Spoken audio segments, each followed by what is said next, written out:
Hi friends, Vijay வெண்பா சீரியலோட latest promo பற்றி இந்த வீடியோவில் நாம் பார்க்கலாம். நம்ம ஹீரோயின் விஜய் கிட்ட நான் எந்த தப்பு செய்யலை, தயவு செஞ்சு நம்புங்க, நீங்கள் ஏன் இப்படி தப்பாக புரிஞ்சிட்ருக்கீங்க அப்படின்றத எடுத்து சொல்ல வேண்டிய சுச்சுவேஷனில் இருக்காங்க.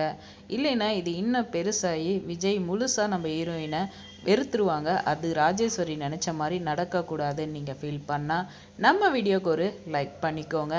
நீங்கள் இப்படியே இருந்தீங்கன்னா கண்டிப்பாக ராஜேஸ்வரி ஆட்டம் ஓவராக இருக்கும். எதையாக இருந்தாலும் தட்டி கேட்டு துணிஞ்சு நிற்கிறவங்களா இருங்க.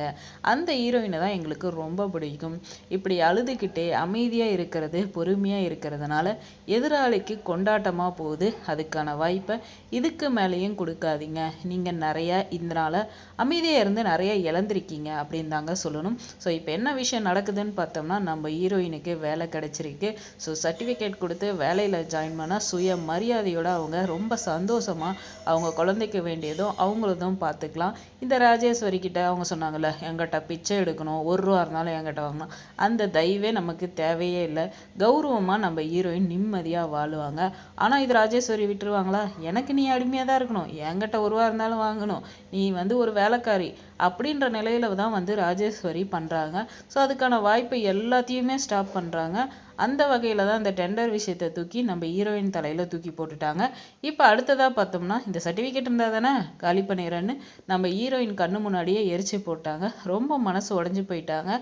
ஸோ எப்போ தான் நீங்கள் துணிஞ்சு அவங்கள எதுக்க போகிறீங்க அப்படின்றதுக்காக வெயிட் பண்ணிட்டு இருக்கோம் அப்படின்னு தாங்க சொல்லணும். ஆனால் நீங்கள் விஜய்க்காக இவ்வளோ அமைதியாக இருக்கிறது ரொம்ப கஷ்டமாக இருக்குது அப்படின்னு தாங்க சொல்லணும். இந்த நிலையில் இதுக்கெல்லாம் ஒரே வழி விஜய்கிட்ட பேசுறது தானே. நேராக விஜய்கிட்ட போய் நான் உங்கள்கிட்ட பேசணும் அப்படின்னா, என்ன புதுசாக ஒரு ட்ராமா கிரியேட் பண்ணி கிரியேட் பண்ணுறேன்னு இங்கே பாருங்கள், நீங்கள் எல்லாமே தப்பாக புரிஞ்சிட்டு இருக்கிறீங்க. நான் அந்த அக்கௌண்ட்டில் பணம் போடுறது நான் கிடையாது. நான் ஏன் காசு எடுக்க போகிறேன்? எனக்கு காசுலலாம் பெரிய விருப்பம் கிடையாது. அதே மாதிரி டெண்டர் கொட்டேஷன் அதெல்லாம் என்னன்னு கூட எனக்கு தெரியாது. நான் எதுக்கு அந்த மாதிரி பண்ண போகிறேன்? சும்மா இந்த ட்ராமாவை கிரியேட் பண்ணாத, எல்லாமே எனக்கு தெரியும், இந்த இதுக்கெல்லாம் நம்புற ஆளு நான் கிடையாது அப்படின்ற மாதிரி பேசுறாங்க. விஜய் கிட்ட எப்படி புரிய வைக்கிறதுனே நம்ம ஹீரோயினுக்கு தெரியாத நிலையில தான் இருக்காங்க.